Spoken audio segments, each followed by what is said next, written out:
Trina with Redneck Rhapsody. I'm so glad you joined me today. If you haven't ever subscribed to us, hit subscribe down below. Hit the bell. You don't want to miss another thing from me because I'm so fun, and if not, I'll screw something up and you can laugh at me because I'm funny. So anyway, what we're working on today is a DIY safe Halloween decoration trick-or-treat for 2020. Now that doesn't come out right. That's a mouthful, y'all. I'm working on trying to find a way that you can trick-or-treat the kids in your neighborhood at a safe social distance without having to have everything so hands-on. And you're not only staying safe, but you're trying to keep them safe too. And what I did is I took a shoe bag, a shoe organizer. There'll be a link down below. Yes, I'm an Amazon affiliate, so there might be a little bit of money made off that, but not off you. And it hangs over the door. It comes with its hangers. My first little avenue of an issue is this is actually an outside door that comes into my office because this is a sunroom that I made into my office.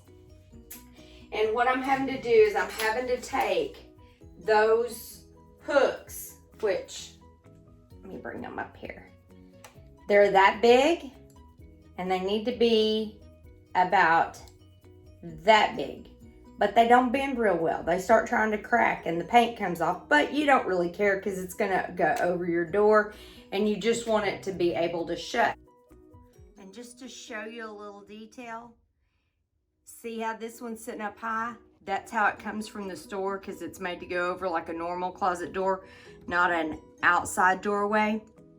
If you live in an apartment building or you don't have as thick outside doors as I do, they may fit down perfect over it. But just to show you, when you try to close it, nothing fancy about how I do anything pretty much. I hope I'm setting this up to where everybody can see it. Yes, I'm making a mess. And yes, one of my pair of pliers is a lot better at doing this than the other pair. So, we're going to try to hold our mouths right and hold this little hook right. And the way I found it the easiest while ago was to take it and hold it with one and bend it with the other. And I tried to get it as straight as I could before I went back and rebent it in the new place. But make sure your door will still shut. See, my door still shuts. Woohoo! Thumbs up. Yeah, y'all. Now, it's all going to depend on how you want to do this. I've bought ribbon. I went by the Dollar Tree, picked up some cutesy things I'm going to decorate it a little bit with. We're going to get on that in just a second. But I also want you to think about what type of trick-or-treaters you normally have, how many you normally have, and whether this would even be applicable for you or not. I'm going to work on another one or two of these that would be really great for social distancing type of trick-or-treat things. Probably for the ones of you that have like a lot of children, or at least more than I do. We have probably maybe 5 or 10 come through our neighborhood. Matter of fact, we're usually out and about doing other things, and we don't even always turn on our porch light just because our kids are grown up and we live in the country and there's not that many trick-or-treaters anymore. But I know this is a concern because I have a grandbaby and she has a grandmother that lives in the neighborhood that they get hundreds of trick-or-treaters. So this might not be the thing you could do if you have hundreds. Although if you have hundreds and you want to invest and buy 10 of these bags, it holds 24 treats. You do the math, and if you wanted to figure out how to possibly put them on, you could run a rope through them and put them all up and put them across the front porch and wrap them around the poles and have them hanging. I mean, it's one way you could do it, y'all. So anyway, I'm gonna show you how I'm gonna decorate mine and trick it out. I picked up some of the flowers at the Dollar Tree. Yep, just nice, cute, fall looking little flowers. I'm gonna show you a version that if you're not huge on Halloween, and that's really not your thing, which it's not really mine. So we're gonna do the decorations on this a little bit of both ways. And then you can pick which way you want yours to look. Whether you'd rather go a little more fall or possibly a little more trick-or-treaty Halloween. So, I have cut up 3 stems. I've not used all of the 3 stems, but I have cut up 3 different stems of fall flowers. One of them just being leaves. The others are sunflowers, and then I found these that are imitation feathers, if you want to call it that. And I'm going to take a chenille stem or pot plant, whichever you prefer. The feather-looking ones were all kind of, they weren't able to be cut apart. They just weren't going to work to be cut apart. The other stems, I just cut them all apart. I'm wrapping them with this chenille stem. Where I'm going to be putting them, it's probably really not having to be super secure the way I'm doing it. If this had to be super secure, I would be using zip ties or a lot better deal on my chenille stem, and I'd probably super glue them, just to let you know. But this is what I'm doing for the stems. I'm just going to take a plain piece of tissue paper. You can do whatever you like. I think I'll leave it folded in the fourth. I'm going to take it and wrap it right around the bottom of the stem. And for this fallish look, I think that if you made this look really cute, surely nobody's going to think it's something that they're supposed to take as their Halloween candy if you make it look all cutesy.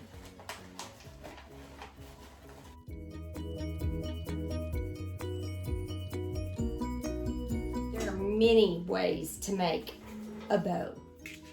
I've got a whole video on how to make a bow. There's just tons and tons of people that, yeah, they'll tell you just to do it like this, and like this, and like this, and then tie it and do it. And you can do it that way. That's absolutely fine. The bows that I learned to do were ones that you would take and you would hold them and twist them. And of course, wires make these so much easier nowadays, y'all. and you twist it. I twist my wire rather than my loop sometimes. Just to be honest with you, I twist it that direction. But I want to add more than just one type of ribbon in this. So that's when the fun gets started, y'all. When you want to do more than one, and then you have to get little bitty fingers to be able to hold it. And when you're doing the loops, depending on how your ribbon runs, if there's an inside and outside, which to this ribbon there kind of is, because it's a little bit darker on one side, this one doesn't really matter. But on this ribbon, it's going to matter a little bit because of the face showing up a little bit better and clearer on that side. So when you twist it, that leaves it going back to where you have the outside of the ribbon. That's part of the reason for that twist. Besides, it just gathers well when you do it. I think I'm going to throw this buffalo check in there just because everybody's still doing a buffalo flag. And who doesn't love a little bit of that print this year since it got really hot last year and it seems to still be everywhere. So we're going to throw a little bit of that in here. Besides, it's just not so sticky. I'm not good with the sticky somewhat, y'all. I'm going to do another loop here before we go back. And we're going to go back and we're going to grab our black since I have all 3 of those. Yeah, I know it's looking messy. And my bows are messy, y'all. I'm not going to tell you they're pretty. I'm not going to tell you they're right. I'm not going to tell you a florist would ever hire me. But I am going to tell you that I do have friends that when they get ready to have bows made, they come to me to make their bows. And when the daughter decides she needs a new Christmas tree topper and she wants a bow made, I know who's getting the ribbon. I know who's going to get dinged on doing it, and it's going to be me. I did take a floral class at college, so I actually do have credit hours for being able to do this. Now, I'm not going to tell you how many years ago that's been. Just saying. But it did happen. I'm not making it up. And just because the knowledge was there doesn't mean it stays there on everything. But I have done enough of these in my lifetime, which I haven't always used all of my college. And a lot of that does slip away after a few years. But this hasn't. This has remained. And I know it's looking really messy, y'all. And it's not really wanting to cooperate on this stuff because it's still wound around the spool too tight. But for how big I want it to be up there, I've got 1, 2. That's the only thing I'll tell you I try to do is keep your loops for like your different ribbons. Keep your loops the same amount. Well, even if you're using 1 ribbon. If I've got 2 on this side, I want 2 on this side. And if I got 2 little bitty ones, I want a little one on each side and a bigger one on each side. And there's 1, 2 on the orange, and 1, 2 on this side on the orange, and I have 2 on the black. And honestly, I keep my bows usually 3 on each side, or 8, or 5 and 5. If I'm wanting a big bow, I sometimes make 2 bows and then fuse them together. I'm just going to be honest. That's how I cheat and do that because my hands are too small to hold big bows like that. And I know there's ways to do it, but that's just me and that's how I roll. And I try to make it where it ends up that this tail, see there's a tail on this side, make the tail on this side. So with that being said, there's my bow, y'all. And that's what we're going to go with up here on this. And I'm going to show you how to get it up there in just a second. Before we get it up there, I wanted to show you I'm using a chenille stem. I could worry about making it pretty and making my ribbon wrap around it, but since it's for the outside door And I'm putting it around it. I'm pulling it. If you can see it, I'm pulling it tight and twisting it. What I am going to tell you is I have black this length and black this length, and orange this length and orange this length. And I'm going to cut my buffalo checks off to be about the same length on all of these. But since I have just a little bit of ribbon left on each one of these, I'm going to see what it looks like to take those pieces and run them through here, which I'll show you that in just a second, as soon as I cut these. When I cut these, I want them to look the same and keep them from rattling. I usually like to cut a little V, and you don't have to do them two at a time like this. I'm trying to get fast. I'm not even trying to get fast. Y'all can fast forward me, or I'll try to cut some of this out, or I'll fast forward it. But I cut it like that, and then I bend my wire. So where maybe it won't grab other pieces and make it yucky. But I do kind of make it see to where it'll be close to the same length. Okay, I've trimmed up my ends, and I've trimmed the ends up on these pieces. I've kept them kind of half and half on the length. And all you have to do is take your Chanel or your pipe cleaner. I'm sorry, I'm old school. I just kind of fold them up and I put them on here like that. And then you can rearrange them or arrange them how you want them to look actually when you get them up there where you want to attach them. I have little battery operated lights that I'm gonna run around it and through my bow. I don't know if you can see those. Can y'all see those? They're like little fairy lights. Good tip on this. If you get a jump on this season and it's the end of summer, they have some of these in the outdoor lawn and garden departments of the stores. But what I'm probably gonna do is put them in, let me flip this up so y'all can see it. In that front pocket over there, where that little pumpkin is, I'm probably gonna put all of this around that pocket and just, yeah, that's so crooked, I'm sorry y'all. I'm probably gonna put it all around that pocket. Okay, I got a little treat bag and just a piece of tissue paper, wrapped my battery pack in it, shoved it down in there, and this is a treat bag I'm fixing to show you in a second to be using for your candy. Really quick, because I'm gonna show you how I'm gonna keep this bow up here. And I'm gonna put it down on this end. I'm running it through the hole that the hook is through. And I'm wrapping it around the hook and the hole to make it stationary. See y'all, it's a lot about playing with it. You can't mess it up. It's not gonna break. You're not destroying anything. If you want to hide your hooks, this is what my plans were, is to hide my hooks, is to run this through my holes. So, if you want to take one of these off the hook, pull this up through the hole, like that. I mean, y'all, I paid $1 for it at Dollar Tree. Come on. You can do this. Flip the hook back over it. And it depends on if you want different looks going down through here. You can make that one go through that. You could tie it around this to where it will, I mean, I love ribbon with wire. You could do almost anything you want to with it. If you're gonna have treats in these different pockets though, I would suggest just leaving that one pocket for the base for your lights. And keeping plenty of ribbon around that pocket to where hopefully nobody tries to snag your stuff out of it. This is just country girl trying to make something look cute, trying to figure out how to keep people healthy and safe for the holiday that everybody's going to want to celebrate. Hadn't been able to get out much.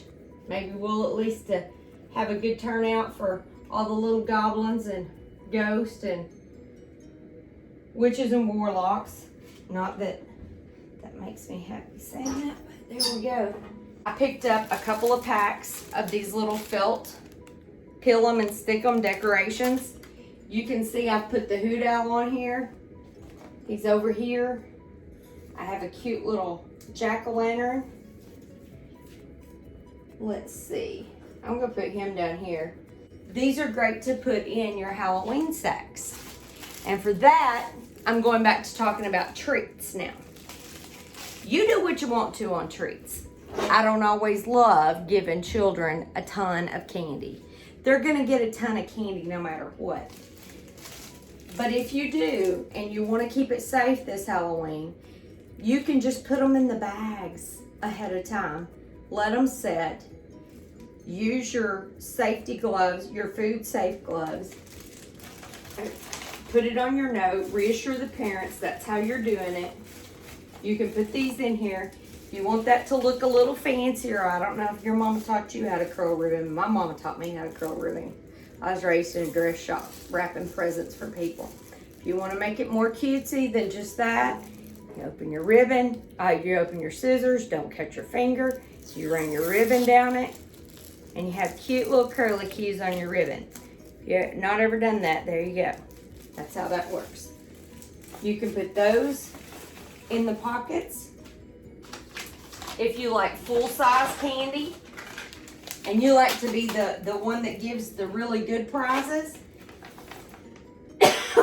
this is the movie size boxes, so it's great for the kids if they want to save it until we can get back into the theaters. And you could put one per pocket. If that's not your thing, and you just like to make them feel like they can get as much as they want, or if you think you could trust children to take one or two, fill your pockets up with whatever goodies you have. And hopefully you have a very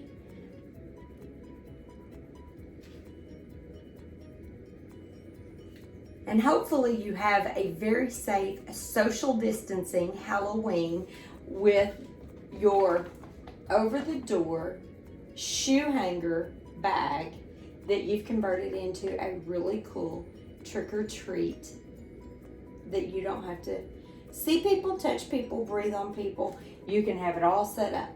And if it gets emptied and you're at a place that you need to refill it, you just open the door, refill it, and let them come and have a good time and trick-or-treat to you. Happy Halloween, y'all. Don't forget to subscribe. Check out the links down below for the blog and the printable that will be next to this about asking them to be kind. I'm showing you that you can put treats down in the bottom. You could do Cheez-Its, you could do Rice Krispie treats, you could do all kinds of things.